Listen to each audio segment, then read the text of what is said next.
ॐ अज्ञानतिमिरन्धस्य ज्ञानञ्जनशलाकया चक्षुरुन्मिलितं येन तस्मै श्रीगुरुवे नमः। गुरुवे गौरचन्द्राय राधिकायै तदालये कृष्णाय कृष्णभक्ताय तद्भक्ताय नमो नमः।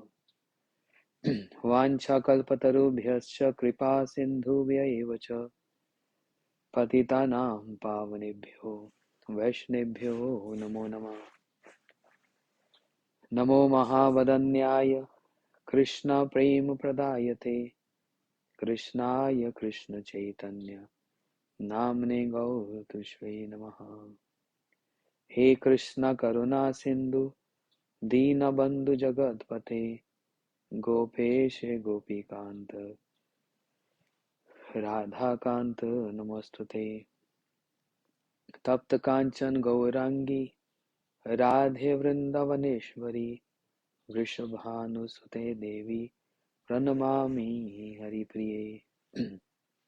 भक्त्या विहीनाय अपराधलक्षे क्षिप्तस्य कामादितरङ्गमध्ये कृपामयि तं शरणं प्रपन्ना वृन्दे नमस्ते चरणारविन्दम्। श्रीकृष्ण चैतन्य प्रभु नित्यानंद श्री अद्वैत गदाधर शिवासादि गौर भक्तवृंद। हरे कृष्ण कृष्ण कृष्ण हरे हरे हरे राम राम राम हरे हरे। कल सीता जी का आविर्भाव और श्री जानवा ठाकुरानी जी का आविर्भाव, सारे विश्व में सीता जी की महिमा का गान, सारे विश्व में सीता जी का जो अवदान और उनका प्रेम का जो परिचय और वो जो ऐसा अनूठा प्रेम, यही सीता जी की महिमा है। हमारे गुरुदेव जो बाल्य काल से ही राम कथा को सुनकर और श्री सीताराम जी को ही अपना सर्वस्व बना लिए थे और बाद में फिर कुछ गौड़ीय वैष्णव के संग में आकर उनके संग से गुरु जी का प्रेम श्री राधा कृष्ण के प्रति और श्री चैतन्य महाप्रभु के प्रचार में सारा जीवन राधा कृष्ण की भक्ति का ही उन्होंने प्रचार प्रसार किया। परंतु फिर भी गुरु जी के चरित्र में देखा गया कि सीता जी के प्रति, सीताराम जी के प्रति एक विशेष एक भाव रहा। गुरु जी की एक इच्छा थी कि मैं सीता जी का जो जन्म स्थान है, वो जन्म स्थान देखने की बड़ी तीव्र लालसा। इसलिए 2010 में, जिस वर्ष में गुरु जी ने इस संसार से अप्रकट लीला को किया, विदेश यात्रा करने के पश्चात गुरु जी की बहुत वर्षों से ये मन में तीव्र लालसा थी कि मैं जनकपुर में जाकर श्री जानकी जी का दर्शन करूंगा। लेकिन 2010 में संभव हो पाया। कुछ भक्तों ने बड़ा प्रयत्न करके हेलीकॉप्टर और ये सब सुविधा प्रदान करके नेपाल के निकट जो जनकपुर है, गुरु जी वहां पर जाकर सीता जी के जन्म स्थान को दर्शन करने के उपरांत जब मथुरा मठ में आए तो गुरु जी ने अपने भाषण में एक इंगित प्रदान किया था। मुझको वो दिन और गुरु जी का वो उस आसन पर बैठना और ये जो वाक्य हो कभी भूलते नहीं है, क्योंकि उस वर्ष गुरु जी का ये कहना अपने आप में बहुत बड़ी एक बात थी। गुरु जी ने उस भाषण में कहा था कि मैं सारे विश्व की कितनी बार परिक्रमा करते करते इस वर्ष बड़े सौभाग्य से श्री जानकी जी के जन्म स्थान, श्री सीता जी के जन्म स्थान का दर्शन करके आया। मुझे ऐसा लगता है कि मेरी परिक्रमा समाप्त हो गई।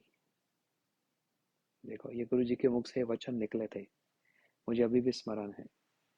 मुझे ऐसा प्रतीत होता है कि मेरी अब परिक्रमा समाप्त हो गई। और वही वर्ष था 2010, जब गुरु जी ने इस संसार से जाने की लीला, अंतर ध्यान लीला को उन्होंने किया। उन सीता जी की महिमा का जब गुरु जी व्याख्यान करते तो जैसे उनके हजारों जीवा हो जाती। जब जिससे प्रेम होता है उसकी महिमा का जो व्याख्यान किया जाता है तो उसमें एक जीवा कम लगती है। ऐसा मन करता है कि हजारों जीवा हो और उसकी बस गुणगान गाते रहो। श्री गुरु जी का सीता जी के प्रति कितना श्रद्धा और सीता जी के प्रति जो उनका विशेष एक भाव था, और उसका कारण भी यही कि हम जो गौड़ीय वैष्णव हैं, मतलब हम लोग जो गौड़ीय वैष्णव धारा में आए और जो हमारे गौड़ीय वैष्णव गुरुवर्ग हुए, उनका जो झुकाव वो आश्रय तत्व के प्रति अधिक है। हाँ, विषय वस्तु श्री कृष्ण है, लेकिन आश्रय वस्तु उनकी शक्ति, आधार शक्ति, स्वरूप शक्ति। इसलिए गौड़ीय वैष्णव के इष्ट कौन है? वो तो राधा जी हैं। और उसी श्रृंखला में उसी प्रकार श्री सीता जी राम जी की शक्ति हैं। और राम जी की शक्ति होने पर आश्रय तत्व है ना, तो गौड़ीय वैष्णव का एक स्वाभाविक और शास्त्र के द्वारा प्रमाणित दोनों प्रकार से आश्रय विग्रह के प्रति अधिक झुकाव दिखता है।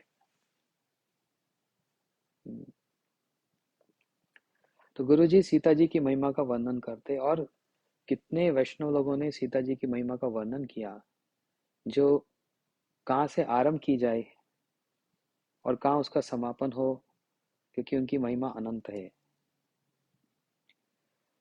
सीता जी का जो चरित्र हम सभी के लिए एक शिक्षाप्रद है। सीता जी का वह चरित्र प्रेम का प्रतीक है। कैसा अनूठा प्रेम सीता जी का। मैं कभी कभी भागवत कथा के अंतर्गत कभी श्री रामलीला का थोड़ा सा स्पर्श करता हूँ कि किस प्रकार सीता जी का विवाह हुआ। अब उतना समय तो नहीं कि उसका विस्तार से वर्णन किया जाए, लेकिन उसका एक सारांश उसको हम ग्रहण करते हैं। राम जी का जो स्वयंवर हो रहा था और बड़े बड़े राजा उस समय धनुष को उठाने का प्रयास कर रहे थे और सब निष्फल हो गए, तो सीता जी श्री राम जी को अपने नेत्रों से ही देखकर उनको आह्वान कर रही हैं, प्रार्थना कर रही हैं, हे राम, हे मेरे प्राण धन, हे मेरे प्राण के धन, मुझको भय लग रहा है। सीता जी कैसे बोल रही हैं? क्या गुरुजनों की सभा में, जहाँ इतने राजा बैठे हैं, ऋषि मुनि बैठे हैं, गुरुजन बैठे हैं, सीता जी राम जी से कुछ बात कर सकती हैं? नहीं। लेकिन सीता जी ने कैसे बात की? राम जी को देखकर अपने नेत्रों से कहा। तो नेत्रों से भी कोई बात होती है? जो बात शब्दों से नहीं की जा सकती, नेत्र बहुत कुछ कह देते हैं। नेत्र बहुत कुछ कह देते हैं। सीता जी ने, और सीता जी और राम जी का तो, सीता जी हैं कौन?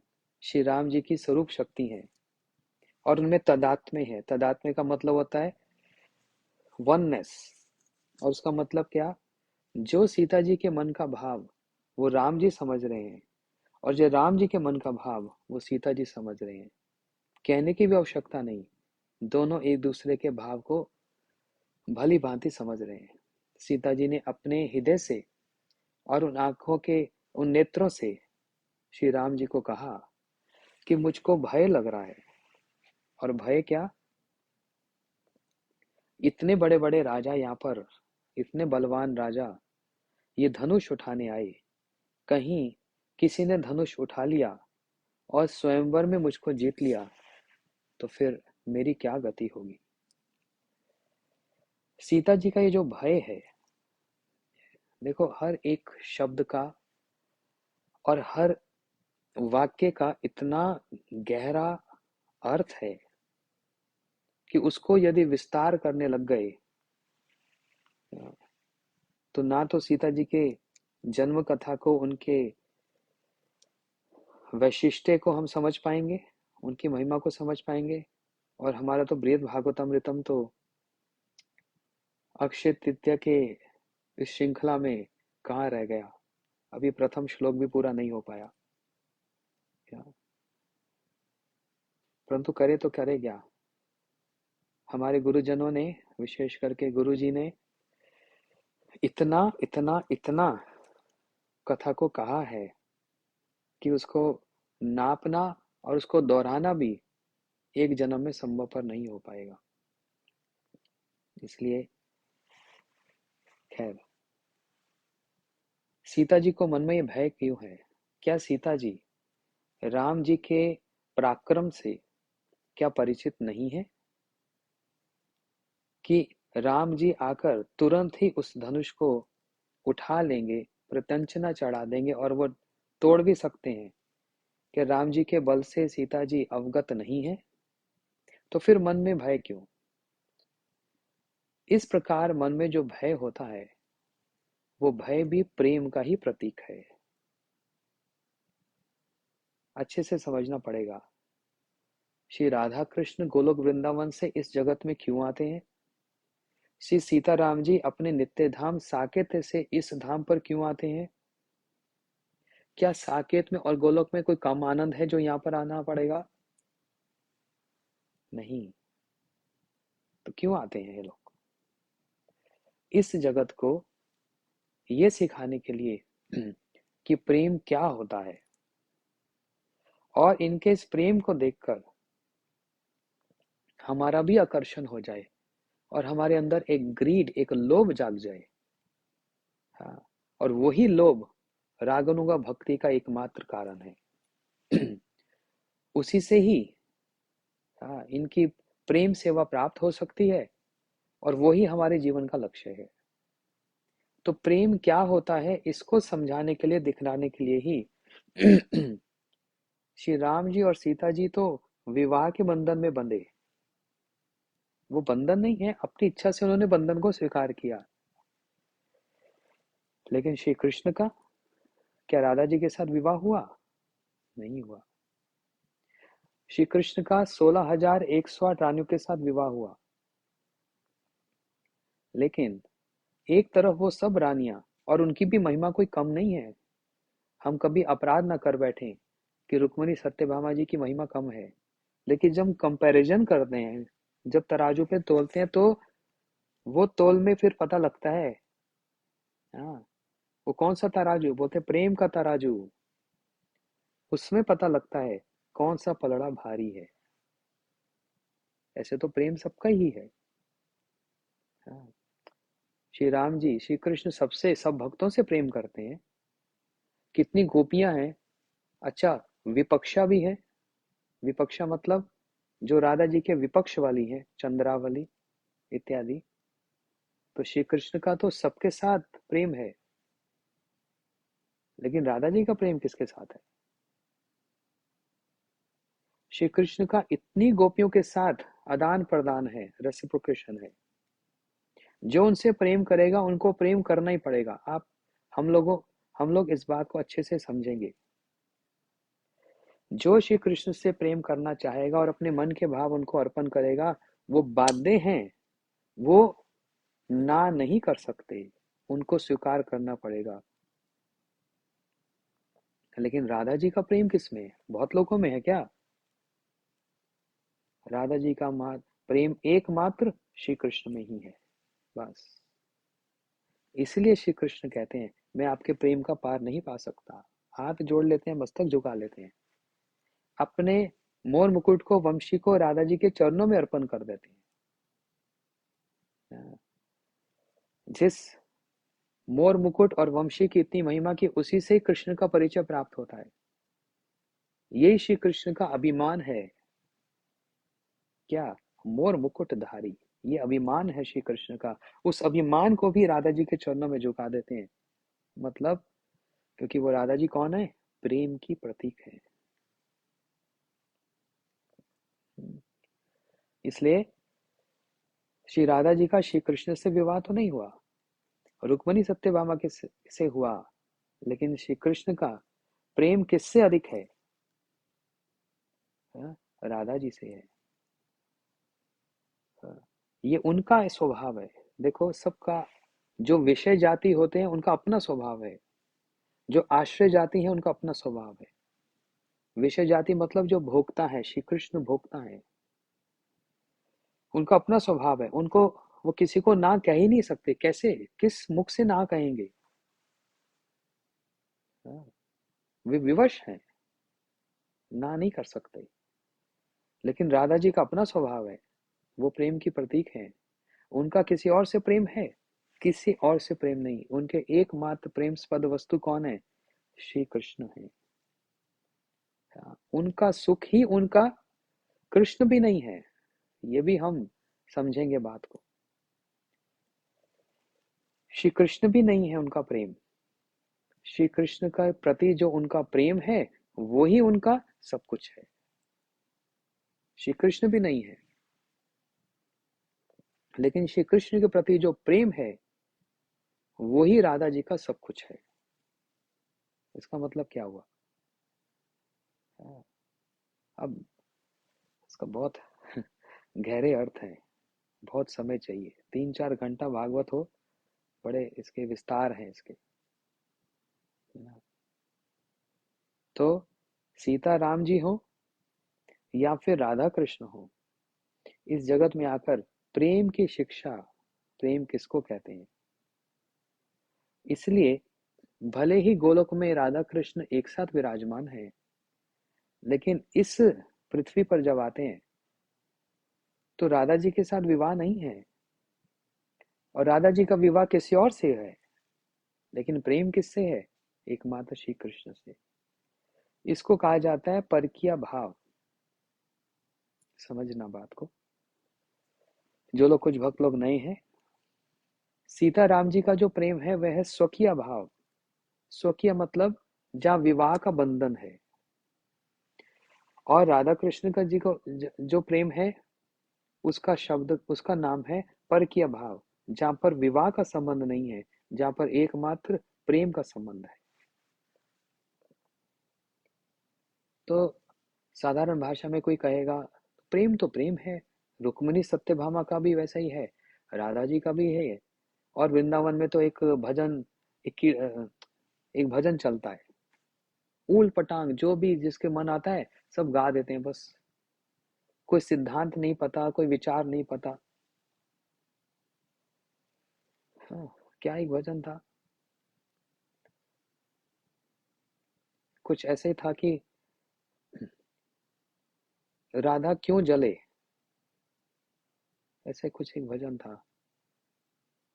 एक राधा एक मीरा, राधा जी का भी कृष्ण से प्रेम है, मीरा का भी प्रेम है, तो राधा को क्यों जलन होती है? क्या बुद्धि खराब है, जो गाता है और जो उसको सुनता है। किसकी तुलना किससे की जा रही है? मीरा जी तो अभी कलयुग की बात है, और राधा जी श्री कृष्ण की नित्य प्रेयसी है।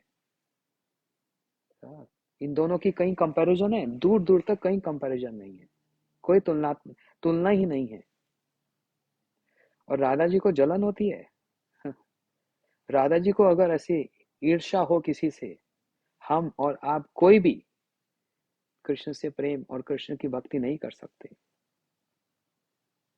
राधा जी उन सबको जो कृष्ण से प्रेम करना चाहते हैं, जो कृष्ण की भक्ति करना चाहते हैं, राधा जी को कभी उससे ईर्ष्या नहीं होती, बल्कि उनको पकड़कर स्वयं ही श्री कृष्ण के पास लेकर जाती है।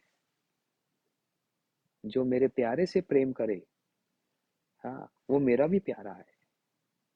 बहुत ये ये प्रेम की बहुत क्या विस्तार,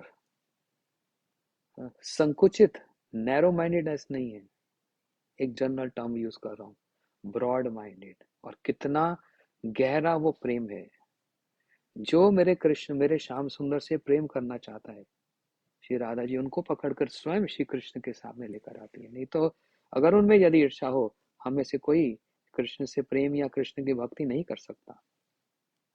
कैसा अनूठा और कैसा विस्तार प्रेम है राधा जी का,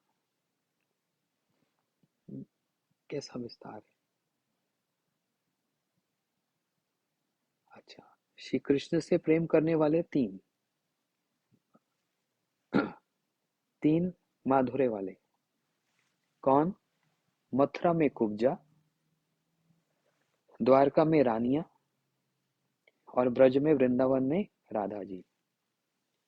तो कहेंगे तीनों तो स्त्री जाति हैं और तीनों का ही कृष्ण से प्रेम है, तो प्रेम ही होता है। उसमें भेद और अंतर क्या है? सब प्रेम प्रेम नहीं होता। हालांकि वो प्रेम श्री कृष्ण को सेंटर्ड है, इसलिए प्रेम तो है, लेकिन ग्रेडेशंस हैं। हाँ, उसकी ग्रेडेशंस हैं। कैसे? कुब्जा ने श्री कृष्ण को देखते ही प्रेम हो गया। कुब्जा कुरूप है, तीन जगह से टेढ़ी है जन्म से ही, लेकिन श्री कृष्ण को देखकर जो कुब्जा का प्रेम हुआ, ये तो स्वाभाविक हुआ। बात को समझना, पकड़ना। अब श्री कृष्ण को देखकर किसको प्रेम नहीं होगा बताओ? जो इतने गुणवान, इतने रूपवान, और जिनकी महिमा कभी समाप्त ही ना हो, और जो करुणा सिंधु हैं, और साक्षात प्रेम करने की जो वस्तु है, तो किसको नहीं होगा ये बताओ? कुब्जा ने श्री कृष्ण को देखा और कृष्ण के प्रति काम भावना आ गई, वो काम वाला प्रेम हुआ। और श्री कृष्ण ने कुब्जा को, जो तीन जगह से टेढ़ी, उनको सीधा कर दिया और सुंदर बना दिया। ये बड़ी बात है। कुब्जा श्री कृष्ण को देखकर, कुब्जा यदि श्री कृष्ण को देखकर उनको प्रेम हो रहा है, तो स्वाभाविक है, नेचुरल है।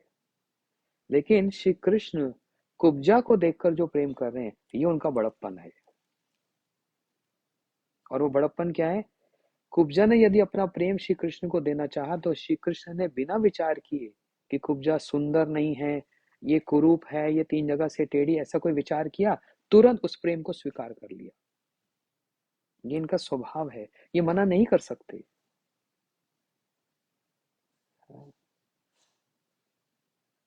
तो श्री कृष्ण कुब्जा को स्वीकार कर रहे हैं, ये नेचुरल नहीं है।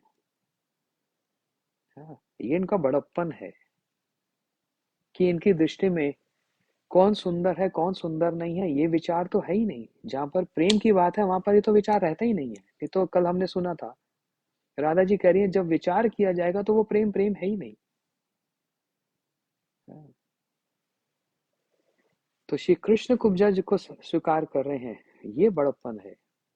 उस उस स्थिति में जब कुब्जा सुंदर नहीं है, ऐसे कुबड़ी है, कुबड़ी को देखकर किसी को कभी आकर्षण होता है? कृष्ण, जिनका नाम ही कृष्ण है, आकर्षण है, कुब्जा के प्रेम ने श्री कृष्ण को आकर्षण कर लिया।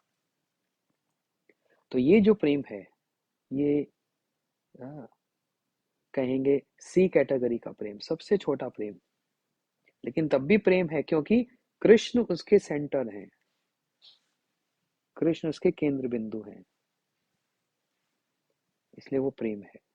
इसको कहा साधारणी रति, साधारण प्रेम। रूप गोस्वामी जी ने इसको जो टाइटल दिया, उसको कहा यह है साधारणी रति, साधारण प्रेम। कृष्ण को देखकर हृदय में काम भावना आ गई, ये बड़े सुंदर है। और मन में इच्छा क्या, इनके साथ रहकर मेरे को सुख मिलेगा। अब देखो, यहीं से बात समझना, इनके साथ रहकर, इनके संग में रहकर, इनसे मिलकर मुझको आनंद और सुख की प्राप्ति होगी। बहुत समझना बात को। ये कुब्जा का प्रेम साधारण रति, बिल्कुल छोटे लेवल का प्रेम, साधारण प्रेम, सॉरी।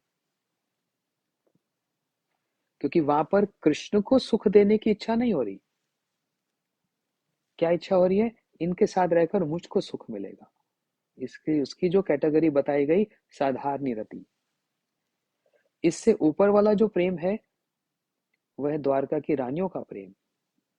उनका प्रेम कृष्ण से कम है, सो बात तो नहीं है। विवाहिता है, सीता जी राम जी से विवाहिता है। लेकिन तो रानियों का श्री कृष्ण के साथ जो प्रेम है, अब यहाँ पर अस्वाभाविकता, अननेचुरलिटी नहीं है, अननेचुरल नहीं है। क्योंकि जहाँ श्री कृष्ण भी सुंदर हैं, वहां रुक्मिणी सत्यभामा भी बड़ी सुंदर ही है। समझना, कुब्जा सुंदरी नहीं थी। यहाँ पर श्री कृष्ण के गुण देखो, कुब्जा सुंदरी नहीं थी, तब भी श्री कृष्ण ने कुब्जा को स्वीकार किया। लेकिन रानियां तो बहुत सुंदरी थी, लक्ष्मी स्वरूपा हैं। श्री रुक्मिणी सत्यभामा जी लक्ष्मी स्वरूपा, परम सुंदरी हैं। और उन्होंने भी अपने आप को, अपने प्रेम को श्री कृष्ण को अर्पण किया। भागवत जी में आप लोगों ने सुना होगा, अब उसका विस्तार अभी नहीं बताएंगे। रुक्मिणी जी ने तो पत्र लिखा, अभी तक श्री कृष्ण को देखा नहीं था। बोलते हैं देखने से तो प्रेम होता है, जब तक किसी को देखे नहीं तो प्रेम कैसे होगा। रुक्मिणी जी का प्रेम देखो, उन्होंने कभी कृष्ण को देखा तक नहीं था, तो फिर प्रेम कैसे हो गया। सिर्फ सुनकर, कृष्ण के गुणों को सुनकर कृष्ण से प्रेम हो गया। कैसे गुणवान हैं, कितने साधारण हैं, कितने दीनहीन, हम्बल हैं। इसलिए वो लेटर में भी ये लिखा, पत्र में ये लिखा, श्रुत्वान गुणन भुवन सुंदर शुनवतामते। हे भुवन सुंदर, हे परम सुंदर, जब से मैंने आपके गुणों को सुना, मैं आपसे प्रेम करने लगी हूँ और प्रस्ताव देती हूँ, कृपा करके आइए और मुझको स्वीकार कीजिए, मैं आपसे विवाह करना चाहती हूँ। सत्यभामा जी परम सुंदरी, जामवती जी बड़ी सुंदरी, सब कृष्ण से प्रेम करती हैं, लेकिन कृष्ण को बताया तक नहीं था। जामवती जी ने बताया नहीं था। अब उसका बहुत विस्तार है। श्री रूप गोस्वामी जी ने वर्णन किया। जामवन जी की पुत्री, जामवन जी जो रामलीला में, उनकी पुत्री जामवती जी कृष्ण से प्रेम करती हैं। और कैसे उस प्रेम का परिचय प्राप्त हुआ कि अपने कक्ष में श्री कृष्ण का एक विग्रह रखकर रोज उनको माला अर्पण करती हैं। और जब जामवन जी, उनके पिताजी, समंतक मणि लेकर आए और अपनी पुत्री जामवती को दे दिया, जामवती जी उस मणि को लेकर अपने जो उनके प्रेम करने वाले वस्तु श्री कृष्ण है, उनके गले में अर्पण कर रही थी। और इतने से ही कृष्ण और जामवन जी जब आए तो जामवती जी लज्जा गई कि मेरा प्रेम प्रकट हो गया। पिताजी ने देख लिया मेरा प्रेम किससे है, और जिससे प्रेम करती हूँ वो साक्षात मेरे सामने खड़ा है। देखो, जामवती जी, उन्होंने कभी विचार भी नहीं किया था वो मेरे साक्षात मेरे सामने कभी आ सकते हैं। जामवती जी श्री कृष्ण के एक स्वरूप को देखकर उनसे प्रेम करती हैं। किसी को आज तक बताया नहीं था, हृदय तक प्रेम रहा था, लेकिन आज प्रेम का परिचय प्राप्त हो गया, क्योंकि जिनसे प्रेम करती हैं वो कृष्ण सामने खड़े हो गए। और जामवती जी देखकर लज्जा गई, लेकिन प्रेम प्रकट हो गया। फिर जामवती जी का श्री कृष्ण से विवाह हुआ। ये बहुत विस्तार है। तो इन रानियों का बड़ी सुंदरी हैं और कृष्ण भी सुंदर हैं, तब भी श्री कृष्ण ने इनके प्रेम को स्वीकार किया। तो विचार करो, कृष्ण क्या ये विचार करते हैं कि रानियां सुंदरी हैं इनसे तो प्रेम करूंगा, और कुब्जा सुंदरी नहीं है उनसे प्रेम नहीं करूंगा? नहीं। श्री कृष्ण को उन जो उनसे प्रेम करेगा, सबके प्रेम को उनको अंगीकार स्वीकार करना ही पड़ेगा, बिना विचार किए। भगवान है, विचार से परे है, ये प्रेम जो है विचार से परे की वस्तु है ना। लेकिन अब एक और बात है, कुब्जा से ऊपर रानियों का जो प्रेम है, इसको कहा गया सामंजस्य रति। इसका एक टाइटल है सामंजस्य रति। इनके अंदर भावना क्या है? श्री कृष्ण को सुख देकर उनको सुखी बनाएंगे, और उससे मुझको भी सुख मिलेगा। अब ये देखो, यहाँ पर एक अंतर देखो। कुब्जा के अंदर जो भावना की कृष्ण के संग में रहकर उनसे संग प्राप्त करके मुझको सुख मिलेगा, ये भावना। रानियों की भावना क्या? कृष्ण के संग से उनकी प्रेम सेवा करके उनको हम सुखी बनाएंगे, और उस सुख से हमको भी सुख मिलेगा। अब यहाँ पर वो कुब्जा से थोड़ा ऊंचा वाला प्रेम आप लोग समझ गए होंगे, लेकिन तब भी अपने अंदर भी ये भावना अभी रह गई है कि हमको भी सुख मिलेगा। इससे ऊंचा का जो प्रेम, इससे ऊपर जो प्रेम है, वो वृंदावन की गोपियों का, ब्रज गोपियों का, और उन ब्रज गोपियों में राधा जी का प्रेम, ये सबसे ऊंचा प्रेम, और इसका नाम है समर्था रति। और इनके अंदर भावना क्या है? ये प्रेम इतना ऊंचा क्यों है? इनके अंदर भावना ये है कि हमको सुख मिले या ना मिले, लेकिन जो श्री कृष्ण जिनसे हम प्रेम करते हैं, हाँ, बस वो प्रेमी ही सुख प्राप्त करता रहे। उसमें मुझको कष्ट भी हो, तब भी मैं अपने कष्ट को अपने प्रियतम के समक्ष प्रकट नहीं करूंगी। हाँ, जब उद्धव जी आए और राधा जी परोक्ष में, इनडायरेक्टली श्री कृष्ण के प्रति बहुत कुछ कहा, प्रेम से कहा, कोई ईर्ष्या भावना तो नहीं थी कि हाँ सब छोड़कर चले जाते हैं। पक्षी भी वृक्ष का सहारा लेता है, और एक दिन पक्षी भी वृक्ष को छोड़कर चला जाता है। छात्र पढ़ने जाते हैं तो कक्षा में अपने अध्यापकों को छोड़कर चले जाते हैं। ऐसे वो कृष्ण भी, उन्होंने हमारे प्रेम का स्वादन किया और हमको छोड़कर चले। बहुत कुछ कह रहे हैं, लेकिन ईर्ष्या के कारण नहीं कह रहे हैं। हाँ, किस कारण से कह रहे हैं? प्रसन्नता से, अपने प्रियतम श्री कृष्ण के गुणों का ही वर्णन कर रहे हैं, है ना।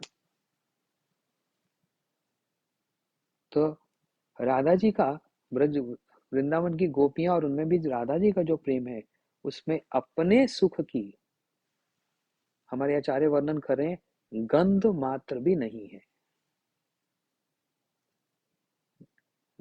कृष्ण इंदे प्रीति वांछा धोरे प्रेम नाम। एकमात्र हमारे प्रीतम श्री कृष्ण सुखी रहे, और उस सुख में यदि उनको हमको कष्ट देकर भी सुख लगता है, तो हम उस कष्ट को स्वीकार करेंगे, लेकिन वो सुखी रहें। इतना ऊंचा जो समर्पण है, इतना ऊंचा जो प्रेम है, ये तो कहीं नहीं देखा जाता। ये तीन कैटेगरीज हैं: कुब्जा का प्रेम, द्वारका में रानियों का प्रेम, और उससे भी ऊंचा फिर राधा जी का प्रेम। हे कृष्ण, आपको मेरा मान मनाने में यदि सुख मिलता है, तो राधा जी माननी बन जाती हैं। मैं मान कर लेती हूँ, अपना मुख घुमा लेती हैं, कि उनको पता है कृष्ण यदि मनाते हैं तो उनको बड़ा आनंद लगता है। उस आनंद के लिए राधा जी विपरीत स्वभाव को, हाँ, स्वीकार कर लेती हैं, मान कर लेती हैं। कौन नहीं चाहता कृष्ण से मिलना? और कृष्ण हाथ जोड़कर राधा जी के समक्ष आते हैं, और राधा जी उनसे मान कर लेती हैं। किस लिए? उन्हीं को सुख देने के लिए। श्री कृष्ण आते हैं, राधा जी अपने चरणों को पसार देती हैं, है ना, चरण दबाओ। क्यों? श्री कृष्ण के मन में इच्छा है मैं राधा जी के चरण दबाऊं। ये कभी हो सका? कभी विष्णु लक्ष्मी जी के चरण दबाएंगे? कभी राम जी ने सीता जी के चरण दबाए? ये संभव नहीं हो सकता। लेकिन यहाँ वो जो सीता जी का राम जी के प्रति प्रेम है बहुत अगाध प्रेम है, लेकिन तुलनात्मक रूप में कंपैरिजन कंपैरिजन जब करेंगे, कंपैरेटिवली राधा जी का प्रेम उनसे भी बहुत ऊंचा है। जहां पर स्वयं अपने पैरों को पसार देती हैं, अपने श्री चरणों को पसार देती हैं कि श्री कृष्ण दबाएं। और उससे वो किस कारण से? मेरे प्रियतम कृष्ण को सुख मिलता है इसलिए। केश प्रसादंत वत्रा, श्री कृष्ण राधा जी के केशों को संवारते हैं, हर प्रकार से राधा जी की सेवा करते हैं। तो इसमें राधा जी का प्रेम ही लक्ष्य होता है कि कृष्ण को यदि मेरे को श्रृंगार करने में, मेरे चरण दबाने में किसी प्रकार से भी सुख मिलता है, उसके लिए मैं सब समय उपस्थित हूं और तत्पर हूं, है ना। और उसी उन्हीं राधा जी के भाव को श्री महाप्रभु जी ने प्रकट किया। शिक्षाष्टक का 8वां श्लोक, आश्लिष्य व पदरतम पिनष्टु माम मम दर्शन हाथ व करोतु वा यथा तथा व विद्धातु लंपटो मत प्राणाथस्तु एव ना परा। अर्थ मतलब क्या? यदि श्री कृष्ण अपना दर्शन देकर हमको आलिंगन करके उनको सुख प्राप्त होता है और हमको वो सुख देना चाहते हैं, उनकी जैसी इच्छा, और यदि वो अपना दर्शन नहीं देना चाहते, वो हमारे सामने नहीं आना चाहते और हमको दुख और कष्ट देना चाहते हैं, तब भी तब भी वो मेरे प्राणनाथ, मेरे प्रियतम ही रहेंगे। मेरे प्रेम में कभी, अर्थात राधा जी कह रही है, हमारे प्रेम में, हमारा प्रेम उससे ना घटता है ना उससे बढ़ता है ना। इसको कहा जाता है परकीय भाव। परकीय भाव, जहां पर राधा जी का श्री कृष्ण से विवाह नहीं हुआ, विवाह किसी और से हुआ और प्रेम श्री कृष्ण से हुआ। इसी प्रेम की शिक्षा को देने के लिए और जगत को प्रेम क्या वस्तु है उसको सिखाने के लिए श्री कृष्ण नित्य गोलोक वृंदावन धाम से इस धाम पर आते हैं, इस पृथ्वी पर आते हैं। सारा जगत देखे प्रेम होता क्या है, उसकी भाषा क्या है, उसका स्वभाव क्या है ना। क्योंकि विवाह वाला जो प्रेम है, ऐसी बात नहीं कि उसमें प्रेम नहीं होता, होता है, लेकिन वो प्रेम एक रेगुलर, एक एक ही लाइन में चलता है, क्योंकि वहां पर नित्य एक दूसरे का संग प्राप्त है। लेकिन राधा जी का श्री कृष्ण के साथ जो प्रेम है वो परकीय भाव का प्रेम है। आप लोग कहेंगे मैं सीता जी की महिमा का गान कर रहा था, ये राधा कृष्ण बीच में कहां से आ गए? बीच में नहीं आए, वास्तव में यही है। और ये सब मैंने अभी एक इंट्रोडक्शन, एक भूमिका बनाई है, अभी उसी बात पर आ रहा हूं मैं, इसलिए मन में कोई संशय मत करना। इस प्रेम को कहा जाता है परकीय भाव। श्री कृष्ण का रानियों के साथ जो विवाह हुआ उसको बोलते हैं स्वकीय भाव। तो वो प्रेम होता है, लेकिन वो प्रेम ढका रहता है और एक रेगुलर, एक लाइन में स्ट्रेट ऐसे चलता है बस। लेकिन जो परकीय भाव राधा जी के साथ जो श्री कृष्ण का परकीय भाव है, वो कैसा है? उसमें समुद्र में जैसे तरंगे आती हैं, वेव्स, कभी ऊपर कभी नीचे, कभी ऊपर कभी नीचे, फिर कभी ऊपर, कभी तो वेव्स ऐसी आती है कि सुनामी ही आ जाती है।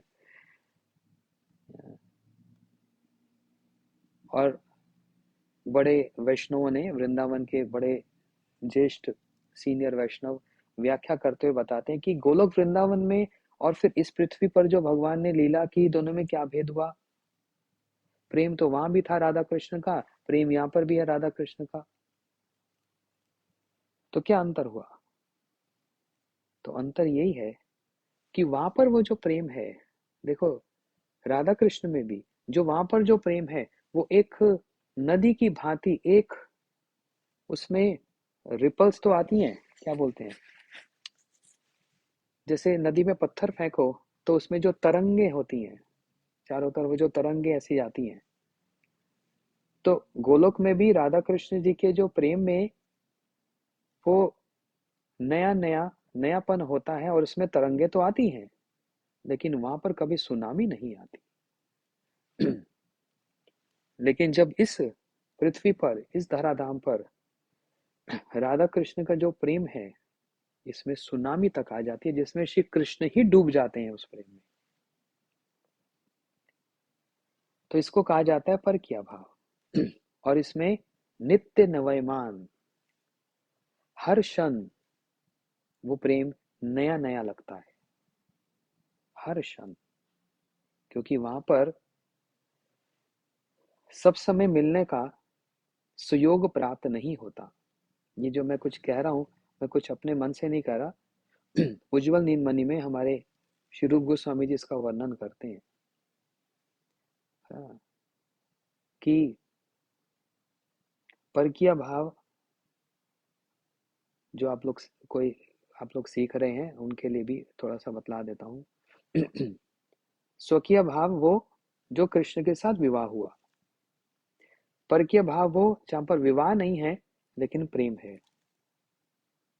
तो अब कोई कहेगा हाँ, विवाह नहीं हुआ प्रेम है तो परकीय भाव हो गया, लेकिन उस परकीय भाव में चार इंग्रेडिएंट्स हैं, सामग्रियां हैं। वो कैसे चार होता है, तो उसमें बताया दुर्लभता। एक ही बता देता हूँ फिलहाल।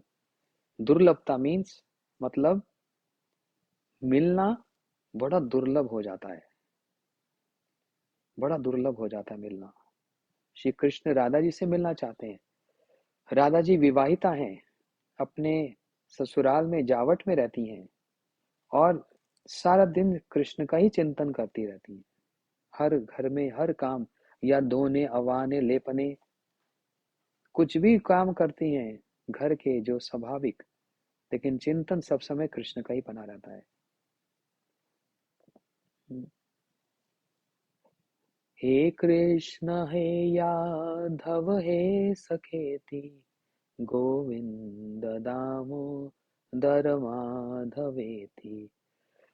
श्री कृष्ण की उन मंद मंद मुस्कुराहट, श्री कृष्ण की उन वानियों को, वचनों को, उनकी वंशी को, उनके रूप को देखकर सब समय कृष्ण का ही चिंतन करती रहती है ना, सब समय कृष्ण का चिंतन करती है।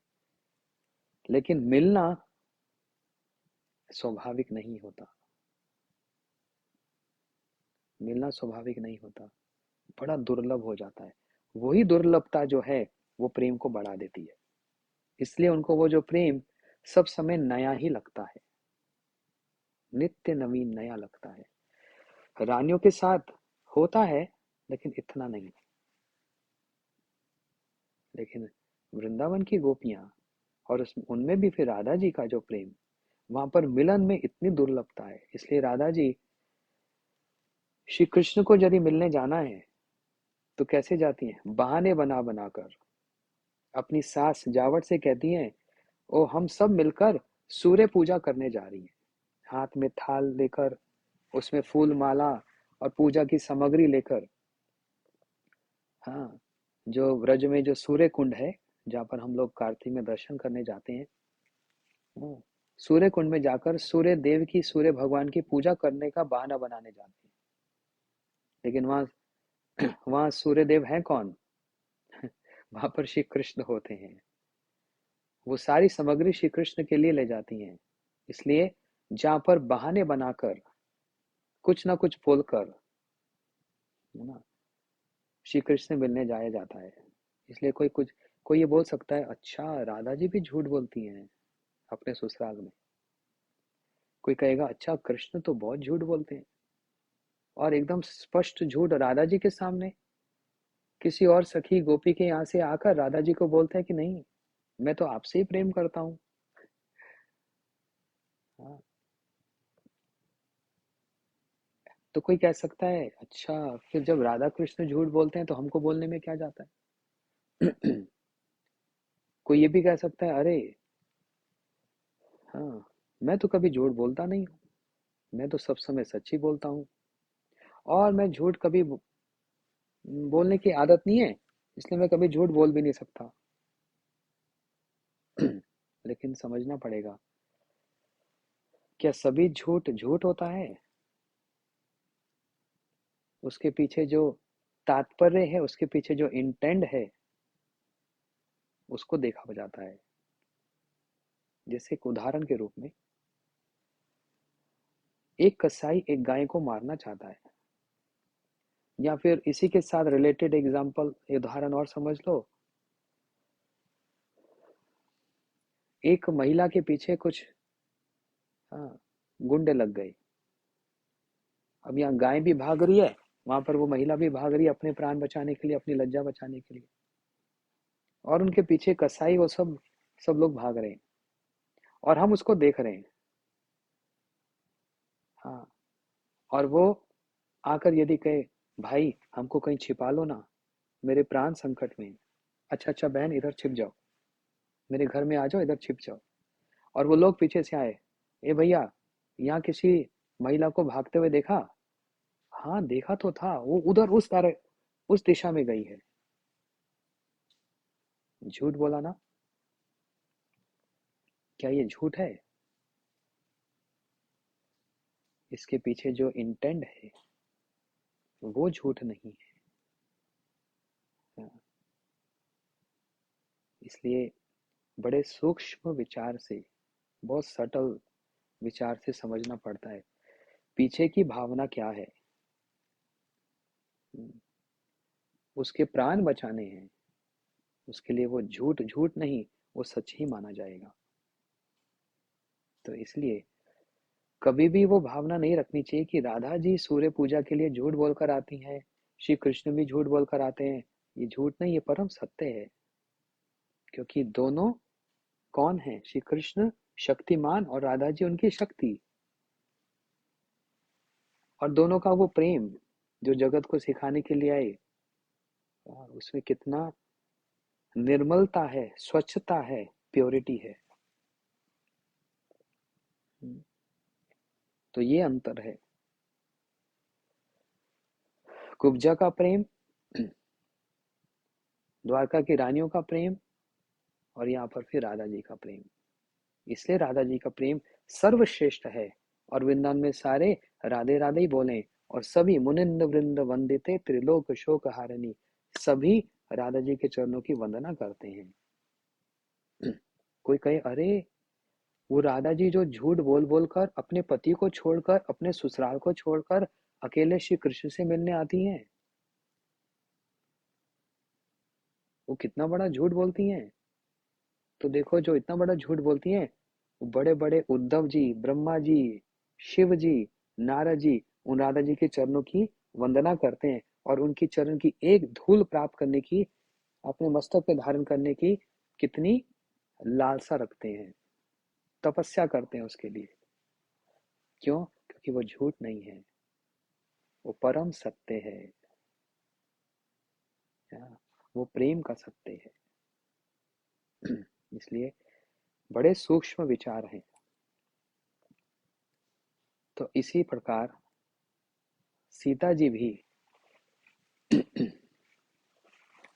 समय देख रहा था क्या हो गया, कहने को बहुत कुछ है और मन बहुत कुछ कह रहा है करने को।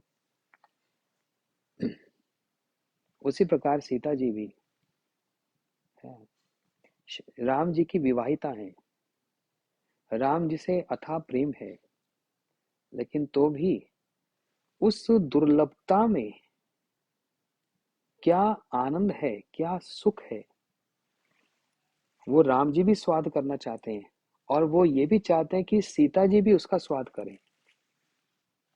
ये राम जी का प्रेम है। दुर्लभता मतलब हाँ, वेरी रेयर टू मीट, मिलन में जहां पर स्वाभाविकता नहीं है, मिलन में जहां पर बाधा है, वो प्रेम को बढ़ाने वाला होता है। इसलिए वो प्रेम सब समय नया नया लगता है। हाँ, मैं किस लिए कह रहा हूँ, बहुत कुछ कहना था सीता जी के बारे। अभी हम वो विवाह की बात कर रहे थे और वहां से बात निकलते निकलते कहाँ आ गई। रावण ने सीता जी का हरण किया। राम जी वन में सीता जी के विरह में विलाप कर रहे हैं, और सीता जी लंका में कौन सी वाटिका, आप सबको पता होगा। सीता जी लंका में कौन सी वाटिका में बैठी हैं? अशोक वाटिका। अशोक का मतलब क्या होता है? शोक तो सब समझते हैं, लेकिन अशोक मतलब जहां पर कोई शोक ही ना हो। लेकिन राधा सीता जी वहां पर बैठकर क्या कर रही हैं? शोक तो कर रही हैं। राम राम, राम जी का नाम कर रही हैं, राम जी का चिंतन कर रही हैं। तो जिस स्थान का नाम ही अशोक है, वहां पर शोक किस बात का फिर? इसलिए यही समझने वाली बात है। वहां ऊपर से भले ही, हाँ, ऊपर से भले ही शोक लग रहा है, परंतु भीतर में शोक नहीं, भीतर में अशोक है, आनंद है। यही प्रेम का एक पहलू है, जिसको कहा जाता है विप्रलंब भाव, द मूड ऑफ सेपरेशन। जैसे मिलन का एक सुख होता है, ऐसे विरह का भी एक सुख होता है। वो विरह का सुख क्या होता है? इसी कारण से श्री कृष्ण भी गोकुल को छोड़कर द्वारका चले गए। हाँ, राधा जी यहाँ विलाप करती हैं, श्री कृष्ण द्वारका में विलाप करते हैं। ये प्रेम प्राप्त करने की दुर्लभता है, रेयरिटी है। और उसी कारण से ही योग माया जी के द्वारा रचा हुआ ये, कि दोनों को आनंद और सुख की प्राप्ति हो। वो जो श्री राधा सीता जी और श्री राम जी का जो स्वकीय जो प्रेम है, विवाहित वाला प्रेम, अब वहां तो परकिया हो नहीं सकता। समझना बात को, रामलीला में परकिया हो नहीं सकता।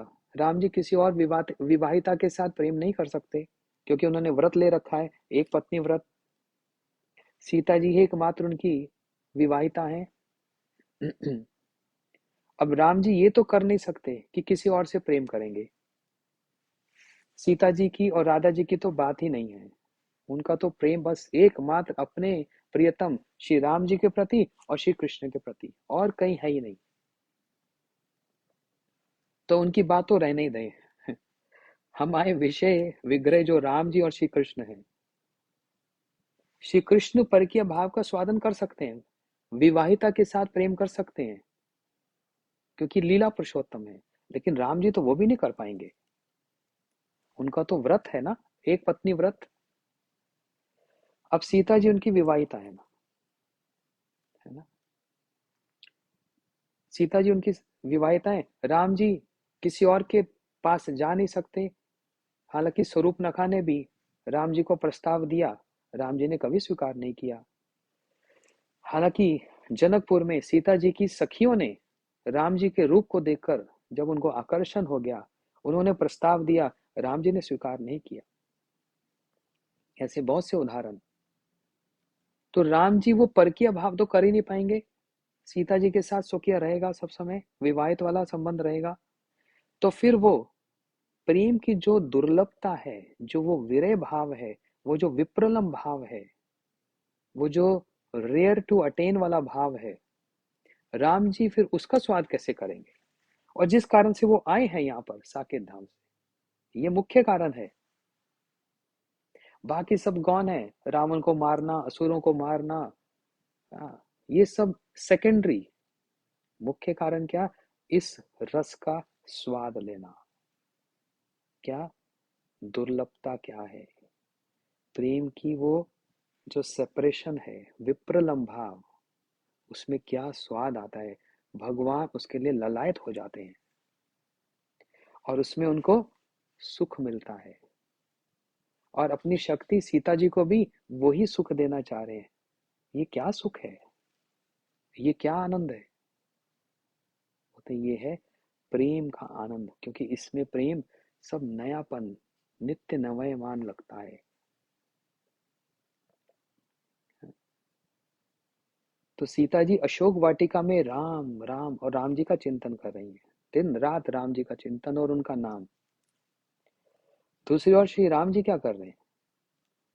श्री राम जी भी वन में कितना प्रयास कर रहे हैं, मैं कैसे सीता से मिलूं। अब ये जो प्रयास किया जा रहा है कि कैसे मिलूं, हाँ, सुग्रीव जी की सहायता ली है, वानरों की सहायता ली, हनुमान जी की सहायता ली, विभीषण की सहायता ली, हाँ, समुद्र के पास जाकर प्रार्थना करें, इतना ये जो प्रयत्न किया जा रहा है, समझना विचार को।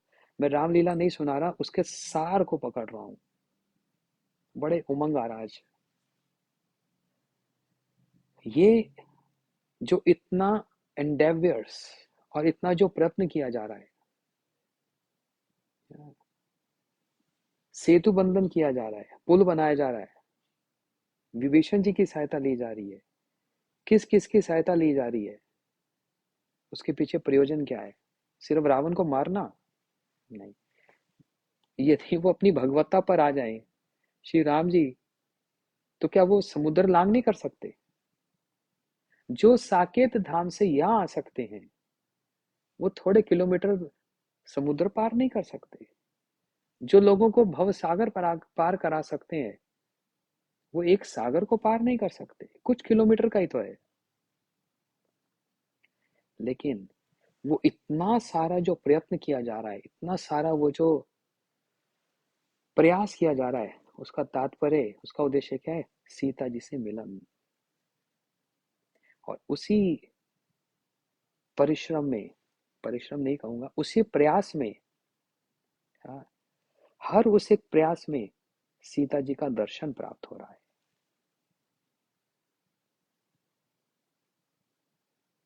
बड़ी गहरी बात है। भगवान होते हुए भी, सक्षम होते हुए भी, सब कुछ करते हुए भी, सबकी जो सहायता ली जा रही है, उस हर एक सहायता में किसका दर्शन हो रहा है राम जी को? सीता जी का दर्शन हो रहा है।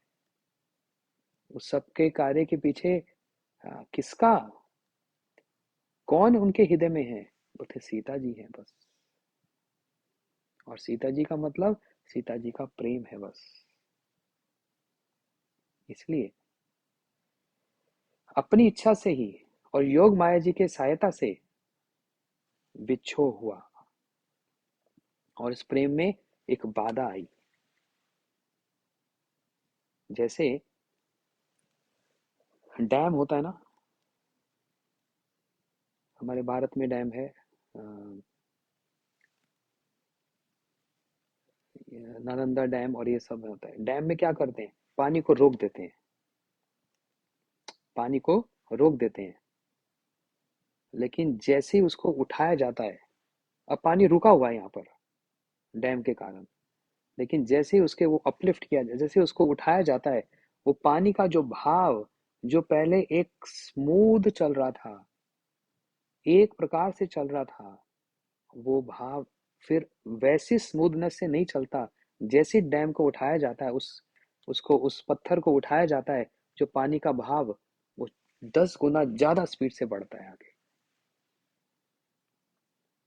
है ना? ये तो एक प्रैक्टिकल, एक साधारण उदाहरण जो हम आप सब रिलेट कर सकते हैं। ऐसे ही तो डैम तो पानी को रोकता है, और जैसे ही उसको उठाया, पानी 10 गुना ज्यादा स्पीड से चलता है। प्रेम की भी यही बात है कि उस मिलन में जहां थोड़ी सी रुकावट आई, वही रुकावट प्रेम को वर्धित करने वाला, बढ़ाने वाला हो जाता है। तो यहाँ पर रहस्य की बात क्या? श्री राम जी परकीय भाव को स्वीकार नहीं कर पाएंगे, मर्यादा के कारण किसी और विवाहिता के साथ प्रेम नहीं कर पाएंगे, ये उनका एक संकल्प है। लेकिन फिर उस प्रेम का स्वाद कैसे लेंगे?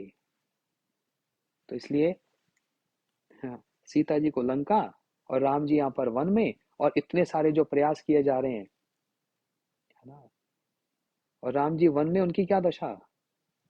वृक्षों से पूछ रहे हैं, हे वृक्षों मेरी सीता को देखा, हे पुष्पों मेरी सीता को देखा, हे पृथ्वी मेरी सीता को देखा, हे आकाश मेरी सीता को देखा, हे पत्तों मेरी सीता को देखा। इधर उधर सब जगह दृष्टि कर रहे हैं और आंखों से झरझर प्रेम के अश्रु बह रहे हैं। लेकिन उसमें भी विचित्रता है, आंखों में आंसू बह रहे हैं और मुख पर मुस्कान है। ये तो बड़ा विरुद्ध स्वभाव दिख रहा है। एक समय पर एक व्यक्ति या तो हंस सकता है या एक समय पर वो व्यक्ति रो सकता है। बड़ी विचित्र बात है। लेकिन आंखों से आंसू बह रहे हैं और मुंह पर मंद मंद मुस्कान आ रही है और तेज बढ़ रहा है। तो लक्ष्मण जी ने आकर पूछ लिया कि भैया हमको समझ नहीं आ रहा, आप विलाप तो कर रहे हो, सीता सीता कह के विलाप तो कर रहे हो, लेकिन जब आपके मुख पर देखता हूं तो एक मंद मंद मुस्कुराहट दिखती है। क्यों? क्योंकि हर हर एक क्रिया में, हर एक स्थान पर सीता जी का स्मरण और सीता जी का दर्शन राम जी को प्राप्त हो रहा है। वही उनको आनंद को बढ़ाने वाला हो रहा है। वो आंखों के अश्रु प्रेम को बढ़ाने वाले हो रहे हैं, ना कि शोक में डालने वाले हो रहे हैं। हाँ, ये भक्ति का, ये प्रेम का स्वभाव है। हाँ, जो सुग्रीव जी के पास जाया जा रहा है, और ये सब कह चुका हूं, समुद्र से जो प्रार्थना की जा रही, तपस्या की जा रही है, उस हर क्रिया के पीछे सीता जी उद्देश्य है। तो रहस्य की बात क्या, कि सीता जी श्री राम जी को पूर्ण रूप से समर्पित हैं और उनकी हर क्रिया श्री राम जी के लिए होती है। इसमें कोई दो पहलू नहीं है। लेकिन श्री राम जी की हर क्रिया सीता जी को आनंद और सुख देने के लिए होती है ना। और साधारण व्यक्ति जो ना रामायण कभी पढ़ते हैं और ना कभी किसी गुरु जी से उसके रहस्य को, उसके अंदर जो हीरे मोती छिपे पड़े हैं, कभी सुनने का प्रयास नहीं करते। टीवी पर रामायण देख ली रामानंद सागर जी की, और अपने मन से जो समझ लिया सो समझ लिया, और फिर कुछ दिन के बाद वुमन राइट सामने ले आते हैं। स्त्रियों पर अत्याचार हुआ, हर युग में स्त्री पर अत्याचार हुआ, सीता जी पर अत्याचार हुआ, द्रौपदी पर अत्याचार हुआ। बस ऊपर से जो समझ लिया अपने दिमाग से, अपनी समझ से, तो अत्याचार दिखता है।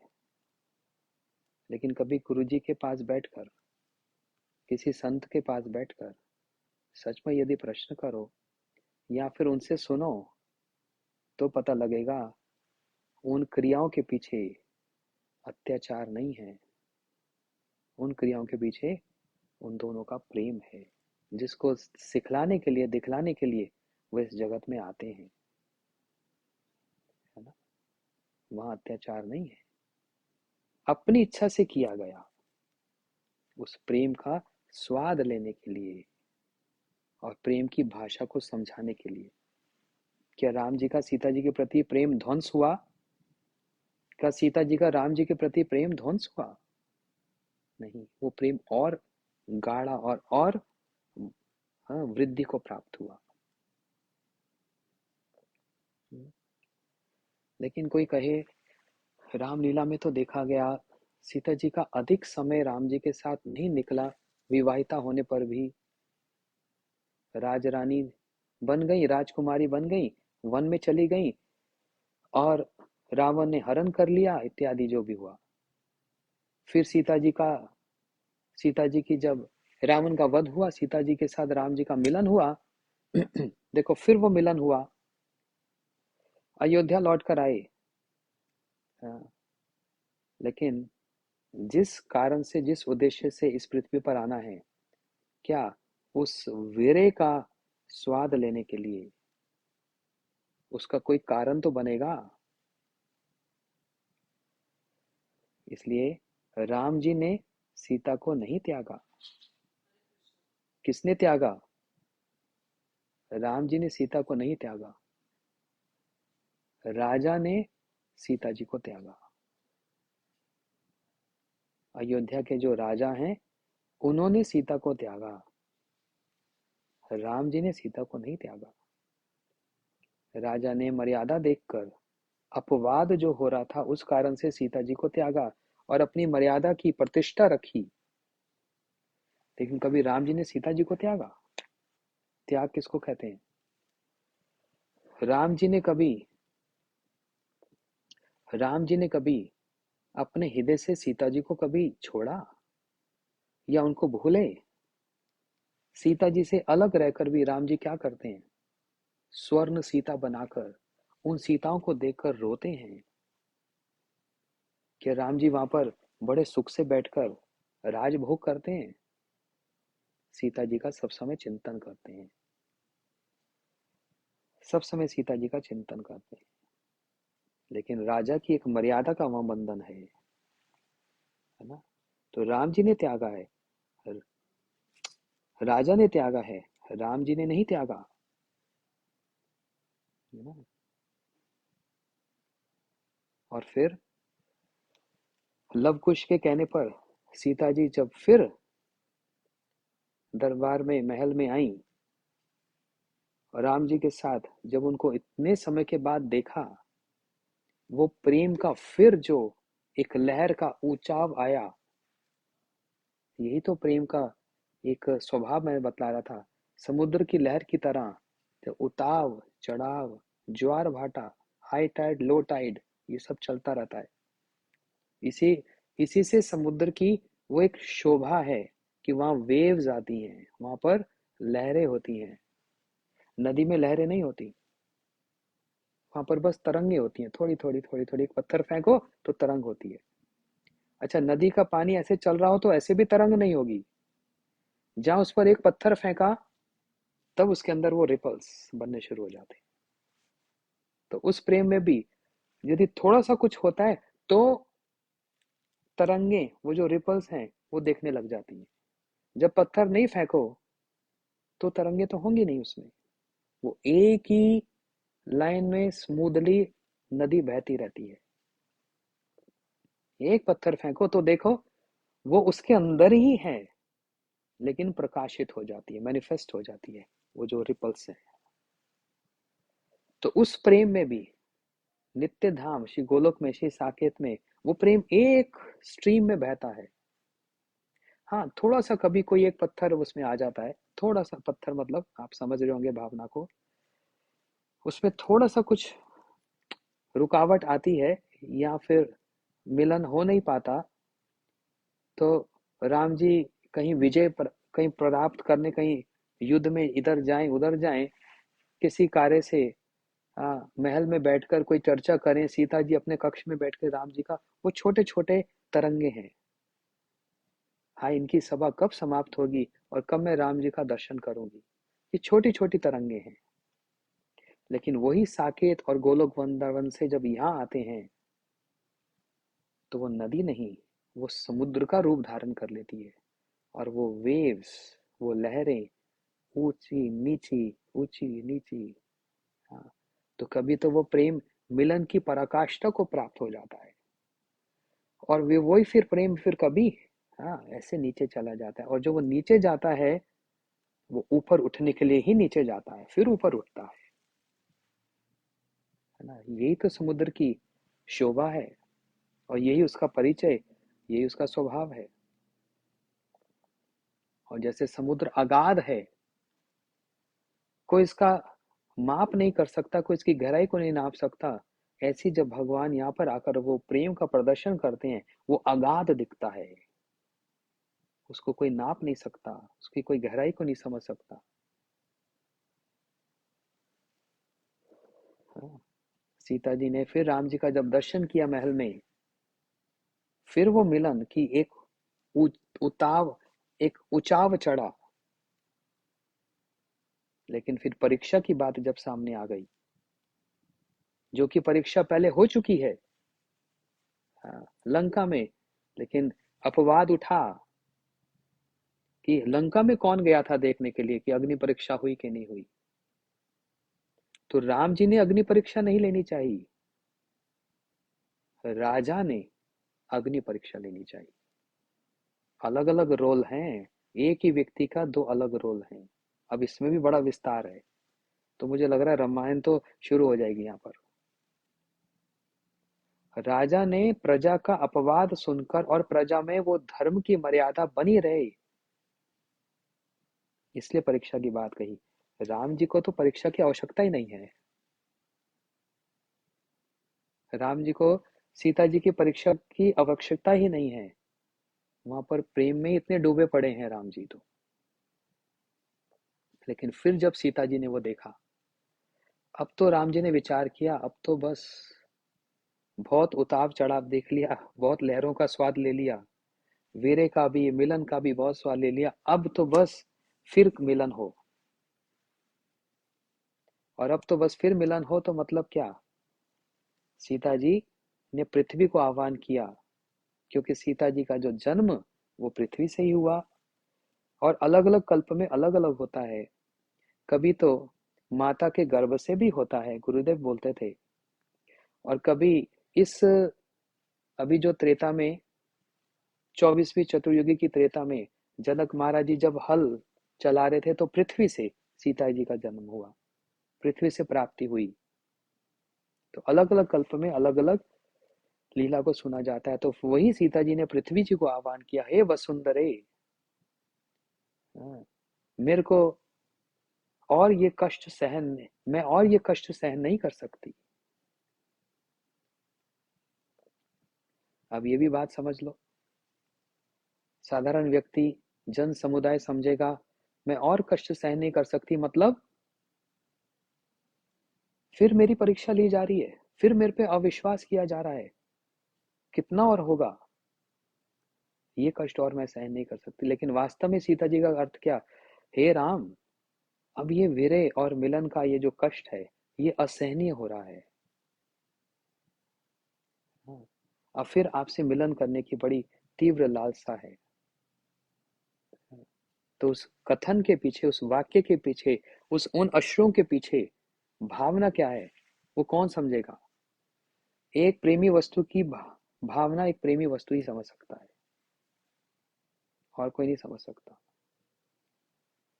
इसलिए उन वसुंधरा पृथ्वी में प्रवेश करके श्री राम जी ने उस पृथ्वी के माध्यम से सीता जी को कहाँ, अपने साकेत धाम में अवस्थित कर दिया। और फिर उसके कुछ पश्चात श्री राम जी सारी प्रजा को लेकर सरजू नदी में प्रवेश कर गए, और उस नदी के माध्यम से अपने सारे परिकर को लेकर स्वधाम श्री साकेत में जाकर फिर सीता जी से, हाँ, जैसे पहले मिलन था वो फिर मिलन की प्राप्ति हो गई। अब यहां तक तो हमने सुना, लेकिन राम जी की लीला क्या यहीं तक सीमित हो जाती है? नहीं, राम जी की लीला निरंतर चलती है, फिर किसी और ब्रह्मांड में जाकर, हाँ, फिर वही कोई एक लीला का क्रम आरंभ हो जाएगा। इसलिए कितना कहें, इसकी कोई सीमा नहीं, इसका कोई अंत नहीं। सीता जी के शिव चरण कमलों में हम लोग प्रार्थना करते हैं, हाँ, कि जिस प्रकार आपका श्री राम जी के प्रति अथाह समर्पण और अथाह प्रेम, वही अथाह प्रेम वही श्री राम जी भगवान के चरणों में, श्री राधा कृष्ण के चरणों में हमारी भी रति मति, और वैसे ही निष्काम और श्री कृष्ण को ही सुख देने की लालसा वाला प्रेम, ये हमारे हृदय में जाग जाए। कृष्ण इंद्र प्रीति वांछा धोरे प्रेम नाम। बस इन तत्वों को, इन सिद्धांतों को, इन रहस्यों को समझकर हम इसका पालन कर सकें, उनके श्री चरणों में हमारी यही निवेदन प्रार्थना है। वांछा कल्पतरुभ्यश्च कृपा सिंधुभ्येव च पतितानां पावनेभ्यो वैष्णवेभ्यो नमो नमः। सियावर रामचंद्र की जय, श्री सीता जी की जय, श्री जानवा जी की जय। हरे कृष्ण।